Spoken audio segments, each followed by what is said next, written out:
Hello friends, I am Abhishek Kumar and welcome to my channel technology friends में आप सभी का स्वागत करता हूं।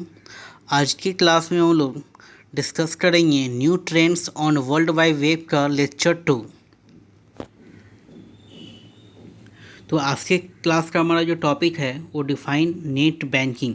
नेट बैंकिंग को आज हम लोग डिस्कस करेंगे कि नेट बैंकिंग क्या होता है। नेट बैंकिंग ई कॉमर्स में हमारा बहुत ही इम्पॉर्टेंट हमारा रोल है नेट बैंकिंग का। सेकेंड हमारा जो है वो what is Bhim UPI. Bhim UPI भी क्या है, अभी के टाइम में सबसे ज़्यादा हम लोग इसका यूज करते हैं। ठीक है, तो ये दोनों हम लोग डिस्कस करेंगे टॉपिक को। ठीक है, इससे पहले हम लोग ने लेक्चर 1 हम लोग ने डिस्कस किया था। ठीक है, जिसमें हम लोग ने new trends on world wide web के बारे में हम लोग ने समझा था। यानी कि हमारा जो इंटरनेट से जुड़ा हुआ जो नए नए जो टॉपिक हैं, नए नए टेक्नोलॉजी जो अभी इंटरनेट के अकॉर्डिंग अभी आ रहे हैं, उन सभी को हम लोग ने डिस्कस किया था। जिसमें हम लोग ने समझा था डिफ़ाइन ई कॉमर्स के बारे में, एम कॉमर्स के बारे में और पेमेंट गेटवे के बारे में। ठीक है, तो जिन लोगों ने लेक्चर 1 को नहीं देखा है, प्लीज़ आप वो लोग उस वीडियो को आप देखिए। मैं वीडियो के नीचे लिंक प्रोवाइड कर दूंगा। ठीक है, आप लोग उसको ज़रूर से देखिएगा। तो चलिए अब हम लोग इसको स्टार्ट करते हैं। आज के क्लास का जो भी टॉपिक है डिफाइन नेट बैंकिंग के बारे में, कि नेट बैंकिंग क्या होता है। तो net banking also known as online banking. Net banking को हम लोग ऑनलाइन बैंकिंग या उसी को हम लोग क्या बोलते हैं, इंटरनेट बैंकिंग के नाम से इसको जानते हैं। ये क्या है, एक इलेक्ट्रॉनिक पेमेंट सिस्टम है। यानी कि हम लोग को पेमेंट करना है, किसके द्वारा करेंगे, इलेक्ट्रॉनिक के द्वारा। पहले के टाइम में हम लोग पेमेंट करते थे, ठीक है, उसमें ऑफलाइन हम लोग पेमेंट करते थे। ऑफलाइन समझते हैं आप लोग, कैश के द्वारा। किसी को भी अगर हम किसी पर्सन को पेमेंट कर रहे हैं या किसी तरह का रिचार्ज करवा रहे हैं या कोई सामान परचेज़ कर रहे हैं, तो हम कैश हम लोग क्या करते थे, हम लोग पेमेंट हम लोग करते थे। लेकिन अभी क्या समय में हमारा जो टेक्नोलॉजी जो डेवलप कर रहा है वो क्या हो रहा है, हम लोग इलेक्ट्रॉनिकली क्या कर रहे हैं, किसी को भी पेमेंट कर रहे हैं। तो net banking allow you to conduct many different types of transaction through the internet from the comfort of your home. आजकल हम लोग नेट बैंकिंग की मदद से घर बैठे किसी को भी क्या कर देते हैं, मनी ट्रांसफ़र कर देते हैं। मनी ट्रांसफ़र का मतलब ये हुआ कि अगर किसी का बैंक अकाउंट है, अगर ठीक है, और अगर आपको उसको पैसा उसके अकाउंट में ट्रांसफ़र करना है तो आप घर बैठे भी आप ट्रांसफ़र कर सकते हैं। उसके लिए आपको पहले के टाइम में आपको बैंक जाने की कोई ज़रूरत नहीं है। अब घर बैठे मनी ट्रांसफ़र कर सकते हैं। किसी भी तरह का कोई भी ट्रैवल का कोई टिकट बुकिंग करना है या रेलवे का टिकट बुकिंग करना है, ये सब कुछ आप नेट बैंकिंग के द्वारा पेमेंट आप कर सकते हैं। अगर आपको मोबाइल का रिचार्ज करना है या टीवी का रिचार्ज या किसी भी तरह का कोई भी ट्रांजेक्शन अगर आपको करना है घर बैठे, तो आप नेट बैंकिंग आपको ये सारी सुविधा आपको प्रोवाइड करेगा। Net banking allow us to connect with our bank using a highly secured password and access our account। Net banking क्या करता है, नेट बैंकिंग हमें जो है एक सिक्योरिटी प्रोवाइड्स करता है। यानी कि जब भी आप नेट बैंकिंग जब आप यूज़ करोगे तो आपको एक लॉगिन आईडी और एक पासवर्ड मिलेगा। उसी लॉगिन आईडी और पासवर्ड को आपको क्या करना है, आपको इंटर करना है। ठीक है, जो कि आपको एक हर एक बैंक क्या करेगी, आपको सिक्योरिटी आपको प्रोवाइड करेगी। ठीक है, जितने भी बैंक हैं, इलाहाबाद बैंक है, बैंक ऑफ इंडिया है, एसबीआई है, ठीक है, और जितने भी प्राइवेट या पब्लिक जितने भी बैंक हैं, ये सारे आपको नेट बैंकिंग की सुविधा with security, with highly security के साथ आपको क्या करते हैं, ये प्रोवाइड आपको करते हैं। कह रहा है कि all e commerce and m commerce website allow us to use net banking for making payment. जितने भी एम कॉमर्स साइट हैं या जितने भी ई कॉमर्स साइट हैं, इलेक्ट्रॉनिक कॉमर्स साइट या जितने भी एम कॉमर्स साइट हैं, फ्लिपकार्ट, अमेजोन, या जितने भी ऑनलाइन या ऑनलाइन जितने भी शॉपिंग करने या सेलिंग या परचेसिंग करने वाले जो साइट्स हैं, ये सारे कुछ क्या करते हैं, नेट बैंकिंग की सुविधा क्या करते हैं, ये प्रोवाइड करते हैं। ठीक है, तो अगर आपको कोई सामान परचेज़ करना है फ्लिपकार्ट से और आप चाहते हैं कि हम कैश ऑन डिलीवरी नहीं करें, हम नेट बैंकिंग के द्वारा करें, तो आप नेट बैंकिंग आप कर सकते हैं। ठीक है, आप नेट बैंकिंग की मदद से आप अपना क्या करना होगा, आपको लॉगिन आईडी डालना है, पासवर्ड आपको इंटर करना है और आपका जो भी अकाउंट है वो आपका क्या हो जाएगा, आप आसानी से आप उसको एक्सेस कर सकते हैं। ठीक है, जो भी उसका अमाउंट होगा वो आपकी बैंक से क्या हो जाएगा, वो कट ऑफ हो जाएगा। विथ हाईली सिक्योरिटी, यानी कि यहाँ पे नेट बैंकिंग में हमारा क्या है, सिक्योरिटी क्या है, बहुत बड़ा इशू है। ठीक है, तो जितने भी कंपनी हैं, सारे कंपनी क्या करते हैं, हमारे डेटा, हमारे इन्फॉर्मेशन को क्या करते हैं, वो सिक्योर करते हैं। ठीक है, ये है आपका इमेज। आप नेट बैंकिंग को अपने लैपटॉप, अपने कंप्यूटर में भी यूज़ कर सकते हैं और अपने स्मार्टफोन में भी आप उसका यूज कर सकते हैं। ठीक है, ऑनलाइन के लिए यानी कि लैपटॉप या कंप्यूटर के लिए हर एक बैंक अपना अपना क्या करते हैं, वेबसाइट्स अवेलेबल है उनके पास।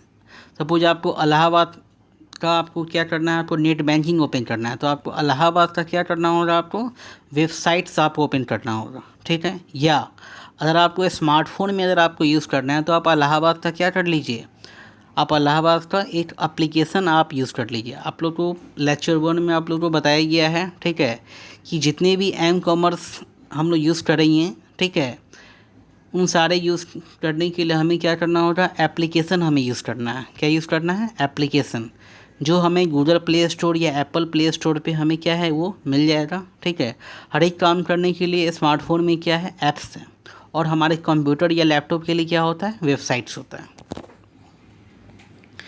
चलिए अब हम लोग डिस्कस करते हैं व्हाट इज भीम यूपीआई के बारे में, कि भीम यूपीआई क्या होता है। भीम यूपीआई जो कि अभी के टाइम में क्या है, सबसे ज़्यादा पॉपुलर और सबसे ज़्यादा यूज़ करने वाला, ये हमारा जो है एक बहुत बड़ा हमारा जो टर्म है। तो कह रहा है कि भीम का फुल फॉर्म होता है भारत इंटरफेस फॉर मनी, और यूपीआई का होता है यूनिफाइड पेमेंट इंटरफेस। तो भीम क्या है, भीम एक मोबाइल पेमेंट ऐप है, यानी कि अगर आप अपने स्मार्टफोन की मदद से किसी को भी आप मनी ट्रांसफ़र करते हैं, या ठीक है, किसी तरह का कोई ट्रांजेक्शन करते हैं, या किसी का कोई लोन अगर आपको पेमेंट करना है, या मोबाइल रिचार्ज या डिश टीवी रिचार्ज या किसी तरह का कोई भी अदर ट्रांजेक्शन करते हैं, तो आप भीम यूपीआई के द्वारा बहुत ही सिंपली और ईजी तरीक़ा से आप इसको पेमेंट कर सकते हैं। You can make direct bank to any one of UPI on UPI using their UPI ID और स्कैनिंग देयर QR कोड, यानी कि quick response code with the भीम ऐप। तो कह रहा है यहाँ पे कि यूपीआई जो है आपका, वो काम कैसे करता है, वो यूपीआई आपके बैंक अकाउंट से क्या हो जाता है, वो कनेक्ट हो जाता है। ठीक है, यानी कि आपका जो बैंक अकाउंट है, उस बैंक अकाउंट से आपका यूपीआई क्या हो जाएगा, कनेक्ट हो जाएगा।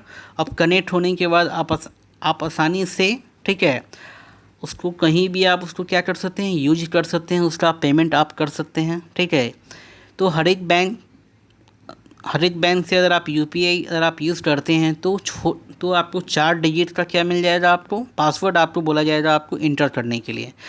ठीक है, तो जब भी आप 4 डिजिट का पासवर्ड आप उसको सिक्योर आपको क्या करना है, उसको रखना है, जो कि 4 डिजिट का आपको वो नंबर होता है। ठीक है, तो जब भी आप कोई पेमेंट आप करते हैं, या किसी को मनी ट्रांसफ़र करते हैं, या किसी तरह का कोई भी आप अदर ट्रांजेक्शन करते हैं, तो वो आपको 4 डिजिट क्या करना है, आपको पासवर्ड को इंटर करना है, तभी जाके आपका वो क्या होगा, वो काम करेगा। या स्कैन कर सकते हैं क्या, QR कोड क्या होता है, आजकल लोग क्या करते हैं, बैंक, ठीक है, आजकल लोग या कहीं भी हम लोग शॉपिंग करने के लिए जाते हैं, या छोटे मोटे जो शॉप होते हैं, ठीक है, तो वहाँ भी हम लोग क्या करते हैं, उसका यूपीआई हम लोग आसानी से यूपीआई की मदद से हम लोग क्या करते हैं, पेमेंट हम लोग कर सकते हैं। ठीक है, तो पहले के टाइम में क्या होता था कि हमें कैश के द्वारा हम पेमेंट करते थे, कैश के द्वारा सामान भी हम लोग परचेस हम लोग करते थे। ठीक है, लेकिन अभी के टाइम में क्या हो गया है, एक छोटा सा शॉप, किराना दुकान हो गया, या जितने भी मोबाइल शॉप हो गए, या जितने भी बुक स्टोर है, ठीक है, सारे लोग के पास क्या होता है, भीम यूपीआई का सभी के पास क्या होता है, ऑनलाइन पेमेंट वो लोग भी सुविधा हमें देते हैं। ठीक है, तो आपको सिंपली अपने स्मार्टफोन में करना क्या है, QR कोड को स्कैन करना है, और आसानी से आप क्या कर सकते हैं, उसको पेमेंट कर सकते हैं। ठीक है, जो कि बहुत ही ईजी तरीक़ा से ये पेमेंट हो जाता है। उसके लिए आपको, ठीक है, मोबाइल नंबर भी डालने की ज़रूरत नहीं है, बस आप QR कोड को स्कैन करिए, आप आसानी से उसको पेमेंट कर सकते हैं। You can also request money through the app from A UPI. आप अगर किसी को अगर आपको पेमेंट करना है, तो आप क्या कर लीजिए, उसको रिक्वेस्ट कर दीजिए। ठीक है, या किसी से अगर आपको पेमेंट लेना है, तो आप उसको क्या कर दीजिए, रिक्वेस्ट कर दीजिए। ठीक है, तो जब आप रिक्वेस्ट जब आप करिएगा, तो वो आपको क्या कर देगा, वो आपको पेमेंट वो आपको कर देगा। ठीक है, तो ये हमेशा हम लोग इसको यूज़ करते हैं। कभी भी अगर आपको किसी से पेमेंट लेना है तो आप उस ठीक है, तो आप उसके यूपीआई पे उसको क्या कर दीजिए, रिक्वेस्ट कर दीजिए, और रिक्वेस्ट करने के बाद वो समझ जाएगा कि क्या करना है, पेमेंट करना है। ठीक है, जो भी अमाउंट है उतने अमाउंट आप क्या कर दीजिए, उसको रिक्वेस्ट भेज दीजिए, वो आपको क्या कर देगा, पेमेंट आपको वो सेंड कर देगा। पेटीएम है, गूगल पे है, अमेजोन पे है, फ़ोनपे है, are the various example of UPI payment app. तो जितने भी हम लोग मोबाइल में पेटीएम यूज़ करते हैं, गूगल पे यूज़ करते हैं, अमेजोन पे यूज़ करते हैं, फ़ोनपे, ये सब क्या है, सब यूपीआई ऐप हैं। इन सभी की मदद से हम लोग क्या करते हैं, आसानी से किसी को भी मनी ट्रांसफ़र करते हैं। ठीक है, मनी ट्रांसफ़र आप कर सकते हैं, कोई भी आप अदर ट्रांजेक्शन कर सकते हैं, या किसी शॉप में आप जाके उसको आसानी से उसको पेमेंट कर सकते हैं। ठीक है, उसके बदले में हर एक कंपनी जो है, फ़ोनपे है या पेटीएम है, आपको क्या मिलता है, आपको कैशबैक भी आपको प्रोवाइड, ये सब कंपनी आपको प्रोवाइड करते हैं। ठीक है, बहुत सारे कैशबैक ऐसे भी रहते हैं जो कि आपके डायरेक्ट आपके मनी अकाउंट यानी कि आपके बैंक अकाउंट में क्या हो जाते हैं, वो ट्रांसफ़र हो जाते हैं। ठीक है, तो ये सब था हमारा क्या, भीम यूपीआई के बारे में इंफॉर्मेशन जो कि आपको जानना चाहिए। ये है आपका इमेज पेमेंट गेट। ठीक है, ये है पेमेंट गेटवे। ठीक है ना, ये पेमेंट गेटवे का ही ये हम लोग एग्जांपल समझेंगे, क्योंकि ये पेमेंट गेटवे यानी कि ऑनलाइन पेमेंट का ही ये हमारा जो पार्ट है। ठीक है, ये आपका यूपीआई पेमेंट हो गया, जिसको हम लोग यूपीआई पेमेंट के द्वारा क्या करते हैं, इसको हम लोग पेमेंट करते हैं, या हमारा नेट बैंकिंग ये सब कुछ आपका हो गया। ठीक है, तो यूपीआई पेमेंट में आपका फ़ोनपे हो गया, गूगल पे हो गया, अमेजन पे हो गया, पेटीएम हो गया, ये सब क्या है, आपका यूपीआई पेमेंट का एग्जांपल है, जिसको आप कहीं भी घर बैठे कभी भी इसको पेमेंट आप कर सकते हैं। थैंक यू, प्लीज़ सब्सक्राइब करिए मेरे चैनल को, ताकि आपको नया वीडियो जो भी है आपको टेक्नोलॉजी से जुड़ा हुआ नया नया ट्यूटोरियल आपको आसानी से आपको अवेलेबल होगा। ठीक है, अगर आपको ये वीडियो पसंद आया हो, चैनल को जो लाइक करिए। ठीक है, कमेंट भी करिए, और भी अच्छा लगा हो तो आप इसको सब्सक्राइब कर लीजिए चैनल को, शेयर करिए वीडियो को। ठीक है।